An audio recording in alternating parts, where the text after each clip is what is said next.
What's up guys, it is that Panagon. I'm here again with another video, and today we're going to be talking about the recent updates slash patch notes. Okay, I've not missed one yet, or at least I believe I haven't, and I won't miss one yet. I know I haven't uploaded in a few weeks, I just haven't been super in it to win it. Okay, I'll probably hop right into it soon enough, maybe upload a few other videos or games while I'm at it, kind of just chilling and stuff. Okay, but yeah, we haven't missed any of these yet, so I don't want to miss it yet. We're going to kind of go through this update, this patch note, and just talk a bit about it.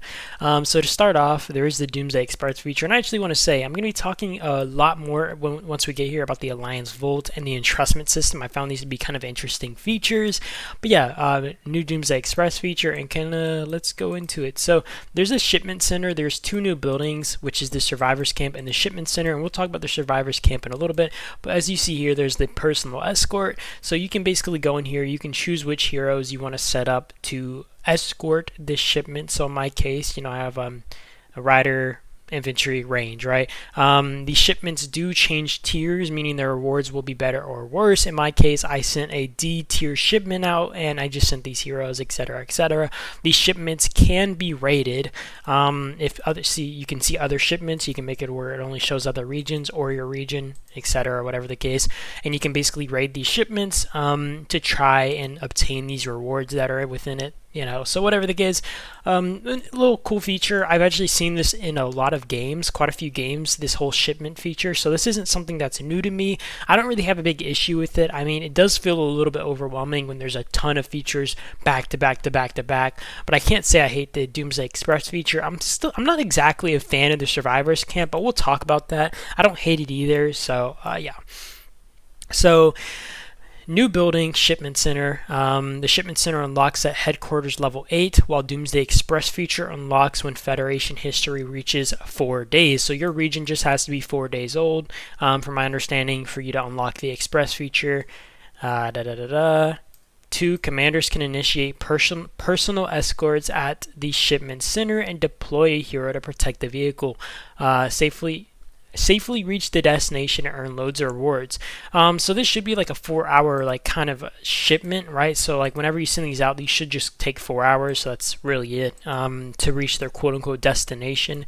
Yeah, and you basically send your commanders or whatever, your heroes, to basically escort these. I will say I did notice this thing saying preparations for Alliance escort are underway, coming soon, and from what I've experienced with other games, you're probably going to be allowed to send, let's say, 5 people on this Alliance escort, right? And then, or maybe it'll be an unlimited amount, right? And you're basically going to have to be a pretty strong player or something like that, or maybe a strong group. I'm not sure how these raid. Maybe they're going to be able to raid Alliance escorts. I'm not sure how this is going to work, but it's basically going to be probably multiple escorts from an Alliance members escorting an Alliance vehicle, and you're going to have to either be able to somehow beat them all out, or you're going to have to be able to raid it with your Alliance. I'm not 100% sure how this is going to work, but it is going to be a pretty interesting feature to see go underway. Commanders can initiate personal escorts at the Shipment Center. We already know that. Others can raid your vehicle during escort. Yeah, you don't lose troops. This is basically like Arena, New survivor system. Recruit survivors to gain attribute bonuses. Some survivors share a bond. Collect survivors that share a bond to gain additional boosts. There's the Survivors Camp, obviously, here. There's Ace survivors. From what I was understanding, these cost, I don't know, is this only $10? I think I heard someone say it was either $10 or it was $100. I feel like someone said $100, but I might be tripping. You can basically get these Ace survivors, and there was something talking about it, and we'll kind of look at it in a little bit. You do see here that the boosts go up once you max level this. 55% zombie kill XP, kind of crazy. Auto hunt queues 5. Auto hunt daily expeditions 250. These are kind of interesting. So you can basically have it to where auto hunts zombies. This one auto hunts gatherers. That is insane. Gathering speed increases by 30%. Auto rally queues, etc., etc. I mean, there are already rally queues, right? But I guess this increases the auto rally expedition right here. So or maybe this is a different kind of auto rally queue. So maybe there are going to be 2 different type of auto rally queues that you can kind of run. I'm not 100% sure, but this is kind of interesting, although pay to win kind of favored, But I don't know. I'm not really a big fan. I'm probably not going to buy into this. I'm guessing that this goes deeper and deeper. If somebody wants to actually, yeah, it keeps going. So it probably goes up to like $100 for each of these. Yikes! But it is worth it when you kind of consider it for whales at the very least. Being able to have auto rally, or sorry, auto like gathering, auto whatever. That'll be very massive in making sure people are kind of able to progress pretty nicely. Okay. Next, we're going to be talking about this rescue. Okay, so you can basically rescue the survivors, and you can basically have pools. So like legendary survivor, elite survivor, uncommon survivor, whatever the case, and you can manage survivors here. I will say the buffs aren't anything crazy. I don't know if the buffs become more, yeah, as you level them up. God damn, dude. Like, level 50 is a 6% okay, so never. I was actually thinking that this was relatively harmless, but now looking at that, oh my gosh, dude. These buffs are kind of crazy. I'm not a fan of this. Never mind, guys. Never mind, guys. Holy, that is insane. But you can basically unlock these survivors by, pulling for them, which, to be fair, there are various ways for you to obtain these. It does say bounty roulette, so I guess in the roulette you're able to get these, yeah, up to 15, or actually 30 a week, because you can pull these 15 times and there's 2 of these, so you can pull up to 30 of those a week. You can also do the daily quest, which I need to actually finish mine, where you can get 2 at the very end here. I think there was another here, yeah, 3, and one of these pickup reset tickets. I'm not 100% sure how those work. If somebody can tell me, I feel like I've seen it somewhere, but I can't be 100% sure. There's also Doomsday Bond, which can, give you these additional buffs like healing cost, reduction on death rate. Those were the most 2 vital ones to me that looked the most interesting. But yeah, not a really big fan, but that is a new kind of feature to the game. Take that as you will. If you like it, you like it. If you don't, you don't. And we'll keep going. So heroes can form tactical teams with survivors to gain tribute bonuses. Ace survivors not only provide tribute bonuses, but also unlock automatic operations such as auto gather, auto hunt, and auto rallies. Julia's magic cards, which is an event that most whales kind of spend on, added automatic functions and simplified operations. Hopefully this gets rid of that screen that always pops up on my screen every time I click on it. That's like a cutscene, and like it pisses me off so much. Construction and research upgrades. Added a replenish all button for resources. Not sure. I'm sure this is kind of just a quality of life feature. Hospital added a quick use function for speed ups. Mall purchase points. Purchase points will no longer be displayed when there is no ongoing purchase event. Okay, I like that. I feel like those were kind of annoying. It was like when you went to purchase stuff, there was like a little thing in the bottom that was like, it wasn't necessary to be there because it only applied when there were like events coming around. So I was like, why are you there? Why are you and it confused a lot of players, especially when they kind of got started in the game, or people like the update had just released. People were like, what the heck is this for? Does anybody know? And it was like super confusing for people, and it was like, dude, why are you here? New game entrustment system. Meet entrustment requirements to discuss with another player. Come to an agreement for the entrustment and help or get help with managing your account and battles. By the way, this is something that we're actually going to check out in a minute, but there's a super monthly pass where you can actually increase auto rallies, blah, blah, blah, blah, blah, right? But it also unlocks this escort queue, and there was something I saw in the entrustment thing, which is actually a requirement for unlocking the account entrustment. And I think I might have to look on another account because, or is there dang, I think I already looked at the thing. So give me a second. Let me pull up another account where I can. Is it not gonna pull it up? I had a list of rules that it was forcing me to look at, and I guess it's not doing that now. But this is basically your friends list, and there's a list of rules. Let me see, because okay, so I can't entrust because I don't have the pass, but you basically need a pass. Like, why can't I see this, bro? Where are the requirements? It's not letting me see the requirements. Okay, sorry, my bad. I just had to hit the rules. Okay, I was so confused. So account owner must meet these requirements. You basically have to have the super monthly pass, and as you see here, that's actually what it said. Requirement: activate super monthly pass. So you basically have to spend I think $10 a month on that. And this is, I guess, if you're lazy or you want to hand over the access of your account to somebody. And this is probably better than you obviously giving actually your account details away, because it's a lot less risky. If somebody like has a vendetta against you, they're less likely to sabotage your account or delete troops or something, because they're not allowed to, and they can't delete armaments, etc. And this is probably an issue that people might have had. I will say, like, one thing that people could do is maybe like zero a bunch of people, unless there's like something that's going to block that. I mean, I guess it doesn't let you kick players and stuff, so this actually will prevent you from, I guess, properly zeroing people if you want to, maybe kick people out of the alliance to start zeroing them or something. But, there's obviously a lot of people who do kind of sketchy stuff like that. So entrustment details. An entrustment duration must be set when entrusting your account to others. So you can be like, hey, I want to give you my account logins for, let's say, 30 days, or I want to give you them, or the access to logging into my account for a month or 2 months or whatever the case. You can basically extend the duration during that period and be like, hey, I want to give you another extra month or something, right? During the account entrustment period, an entruster can cancel the entrustment to you at any time. So if they're like, hey, you're sketchy, I don't want you on my account anymore, or, hey, you've done this, sorry, I don't trust you with it, blah, blah, blah, you can just knock them out. The entruster's rights will be prioritized for account login. So, when the entruster is online, so the account owner, the entrusted party cannot take over the entruster's account, so you basically can't boot them off while they're online. And if the entruster wants to actually log in online while you're online, they can boot you off, which, I mean, that's pretty fair. It's kind of something I would already have expected from that. Entrusted accounts can participate in events as usual. Some events, when that involve selecting rewards, both entruster and entrusted party should communicate in advance to avoid unnecessary losses. So from the sound of this, the entruster can or the entrusted, right, they can actually pick the rewards, but it's advised that you guys communicate. So for example, if you guys know like the hero relic one, where you can sacrifice hero relics for rewards and stuff, that's probably something that they're referring to. Purchase related restrictions, you're restricted from making purchases in the mall, including purchases that cost in-game gold and real world currency. I get the in-game gold because you already have gold in your account, but I don't get the real world currency, maybe just to prevent the person already in your account from buying packs or something.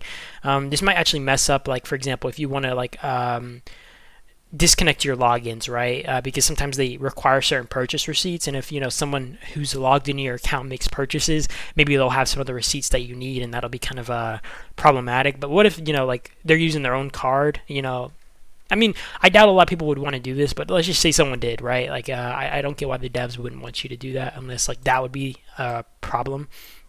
Restricted from making exchanges in all stores. Not really sure what that means. Hero-related restrictions, basically it just prevents you from doing anything with heroes, from like leveling them, resetting talents, etc. You're not allowed to dismantle armaments, hone them, rank them up, whatever the case. Same with like vehicles, you can upgrade them. Alliance related restrictions, you can't like dismantle a fort if you're the alliance leader, disband the alliance, leave the alliance. You can't like dismiss members, transfer leadership, give out merit rewards, distribute gold from the Alliance Vault, which is a new feature, and I'll talk about that soon. Yeah, and there's plenty of stuff that they restrict, and I think these restrictions are pretty fair, honestly. Like, I think these are pretty good restrictions to kind of prevent like account sabotage, right? You can't just sabotage an account. But yeah, okay. Chat related restrictions. Oh, that's pretty nice. You can't just like check out chat history they have with somebody, like, so you're not able to just kind of like peep through their stuff. This is pretty interesting. I think that's pretty fair. And this is like obviously a friends list. So like you have to friend the person to entrust him your account. Can I entrust it to multiple people? No, I can only entrust it to one person at a time, it seems, which is kind of interesting. And yeah, let's pop back in here, and we're going to talk about the last thing. So there's the new Alliance Vault. The Alliance Vault gains gold when members make purchases. The Alliance Leader and Treasurer will distribute them to members. And let's kind of go through all the features here. So they do say the Alliance Treasurer, and I actually did this already, and I gave myself 13 gold. And by the way, I'm not stealing it from the other members. I actually donated 13 gold from my other account, okay? Because I needed I needed 13 gold to make a purchase to buy like one of these packs. I had almost enough gold, but I didn't, okay? But you basically can distribute it once a day. I can't distribute it until reset. And I'm going to I have plans for this. This is actually a pretty interesting feature.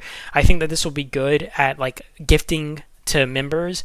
Be like, hey, and if your alliance spends enough money, you actually don't have to put gold in here personally, but let's say you want to gift out, let's say, $20 between like the top 5 performers in your alliance during Genesis War Archipelago raid. You can basically say, hey guys, best performers are able, to get this much gold or something, right? And let's say your alliance doesn't earn enough gold. I can donate my own gold. So if I have gold, I can basically put it in here, but I have 0 gold right now, and I can basically donate that and distribute it between my members, as you can see here. And this actually shows the alliance vote ranking overall, which is kind of interesting. I didn't think they'd do a feature like this, but you can basically see the alliances across the board. You can see their rankings in their alliance. I mean, you can make yourself anonymous, but this is a little bit weird that you can kind of peep into other alliances and their spending habits, or potentially how much they donate to their alliance, Guessing this guy either just spent a buttload of money or just donated that gold for the alliance. I don't know.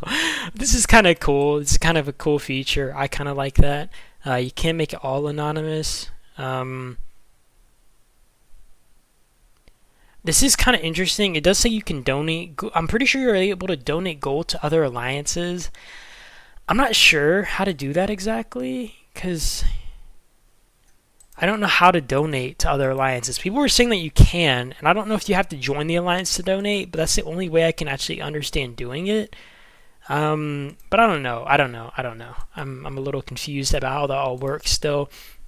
But this is an interesting feature since you can give gold to your members. Yeah, these guys definitely had somebody just donate the gold directly. But you can just donate these gold to your members, which would be a good way at kind of I guess encouraging event participation and all that kind of stuff. So I am interested in that. There is another thing they said here. Let me use Big Daddy as an example. You can have a treasurer, the treasurer, and you can actually have a set amount. So if I want to allow him to donate all the gold, or if I want to say, hey, you're allowed to give out 10% of the gold or something like that, right? I wish I could just click on a percentage, but you can basically say, hey, I want you to be able to donate so and so much percentage of this amount of gold, and I'll donate the other percent, or whatever the case, right? And I can basically give him a right to donate some of the gold to certain members. So that is kind of an interesting feature they allow, and one I'm probably going to take advantage of eventually. I think this is a really good way to kind of encourage fighting, though, or reward players who are kind of participating or maybe donating resources or something on top of merit rewards. And you don't actually have to donate the gold directly. I'm kind of like forgetting stuff I want to talk about.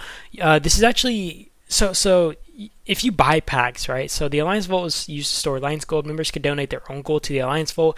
The Alliance Vault automatically gains Alliance Gold when members purchase packs. The gold is equivalent to 5% of the gold price of the pack. So if someone spends $100 on a pack, $5 will go into the vault. Subscriptions and purchasing gold packs will not grant the gold to the Alliance Vault. So obviously something like a subscription does not count as gold spent.